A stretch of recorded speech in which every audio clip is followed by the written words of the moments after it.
ಎಲ್ಲ ವಾಕ್ಯಗಳು ಆಲ್ಮೋಸ್ಟ್ 90% ಇದೆ. ಕೆಲವೊಂದಿಷ್ಟು ಮಿಸ್ಲೇನಿಯಸ್ ಇರ್ತಾವ, ಕೆಲವೊಂದು ಬೇರೆ ಇರ್ತಾವ. ಅವುಗಳನ್ನು ಬಿಟ್ಟು ಕಾಮನ್ ಆಗಿ ಬರುವಂತ ಯಾವಂದ್ರ ಏನು ಅಡ್ಜೆಕ್ಟಿವ್ ವರ್ಡ್ ಜೊತೆ ಬರುವಂತವು. ಹೌದಾ? ಈ ವರ್ಡ್ ಜೊತೆ ಬರುವಂತವೆಲ್ಲವೂ ಏನಿರ್ತಾವಂದ್ರ ಆಲ್ಮೋಸ್ಟ್ ಅಡ್ವರ್ಬ್. ವರ್ಬ್ ಅನ್ನ ಯಾವಾಗಲೂ ಏನು ಡಿಸ್ಕ್ರೈಬ್ ಮಾಡುವಂತ ವರ್ಡ್ಗಳು. ಇವುಗಳು ಸಿಂಪಲ್ ಆಗಿ ತಿಳ್ಕೋಬೇಕು. ನೀವೇನ್ ಮಾಡ್ಬಿಡ್ತೀರಿ, ಲೆಂದಿಯಾಗಿ ಓದ್ಬಿಡ್ತೀರಿ.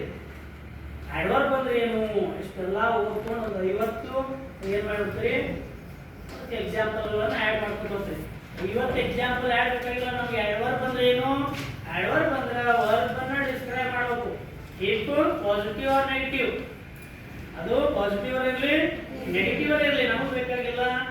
ಅಡ್ವರ್ಬ್ ವರ್ಬ್ ಅನ್ನ ಯಾವುದು ಡಿಸ್ಕ್ರೈಬ್ ಮಾಡ್ತದ, ಕ್ವಾಲಿಫೈ ಮಾಡ್ತಿರ್ತದ, ಹೌದಾ, ಅಂತವುಗಳನ್ನು ನಾವು ಅಡ್ವರ್ಬ್ ಅಂತೀವಿ. ನೌನ್ ಅನ್ನ ಡಿಸ್ಕ್ರೈಬ್ ಮಾಡುವಂತವು ಅಡ್ಜೆಕ್ಟಿವ್. ಇದನ್ನು ಓದ್ಕೊಂಡಿದ್ರೆ ಒಂದು ಮಾರ್ಕ್ಸ್ ಬರ್ತಾವ. ಅದು ನಿಮ್ಮ ಮೈಂಡ್ ಫಿಕ್ಸ್ ಇರ್ಬೇಕು. ಅದಕ್ಕಾಗಿನೇ ನೀವು ಜಾಸ್ತಿ ಫೋಕಸ್ ಏನ್ ಮಾಡ್ತೀವಿ, ಕ್ವಶನ್ ಪೇಪರ್ ಪ್ರೂವ್ ಮಾಡ್ತೀವಿ.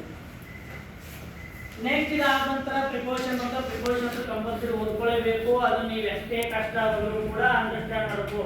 ಬಿಕಾಸ್ ಯಾಕಂದ್ರ preposition conjunction some of words same to same ಬರ್ತಾವ.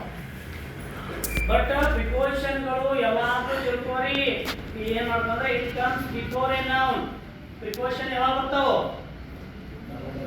ನಾಮಪದಗಳ ಮುಂದೆ ಬರ್ತಾವ. It comes before a noun. ನಾಮಪದ ಮುಂದೆ ಬರ್ತಾವ್ರಿ. ನೋಡ್ರಿ ಎಲ್ಲೇ ಪ್ರಿಪೋಷನ್ಗಳು ಓದ್ರಿ. I am going to school. School ಏನು? ನೌನ್. ಹೌದಾ? ಅದಕ್ಕಿಂತ ಮುಂಚೆ ಬಂದದ್ದು ಯಾವುದು? ಟು ಏನು? ಪ್ರಿಪೋಷನ್. ಅರ್ಥ ಆಯ್ತು? ಹಿಂಗಾಗಿ ನಾಮಪದಗಳ ಮುಂಚೆ ಬರುವ ಎಲ್ಲವೂ ಕೂಡ ಪ್ರಿಪೋಷನ್ ಓದ್ಕೋಬೇಕು. ಆದರೆ ಕಂಜಂಕ್ಷನ್ಗಳು ಹಂಗಲ್ಲ. ಏನ್ ಮಾಡ್ತಾವ ಅಂದ್ರೆ they are combined two words or two sentence.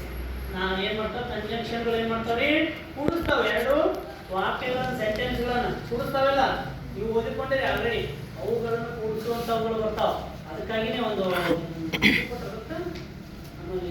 Short ಆಗಿ ಒಂದು ಹಿಂಟ್ ಅಂತ ಹೇಳ್ತಾರೆ. ತಿಳ್ಕೊಳ್ಳಿ. ಫ್ಯಾನ್ ಬಾಯ್ಸ್ ಅಂತ ಬರ್ತದೆ ಗೊತ್ತಾ? FANBOYS. ಫ್ಯಾನ್ ಬಾಯ್ಸ್ ಅಂದ್ರೆ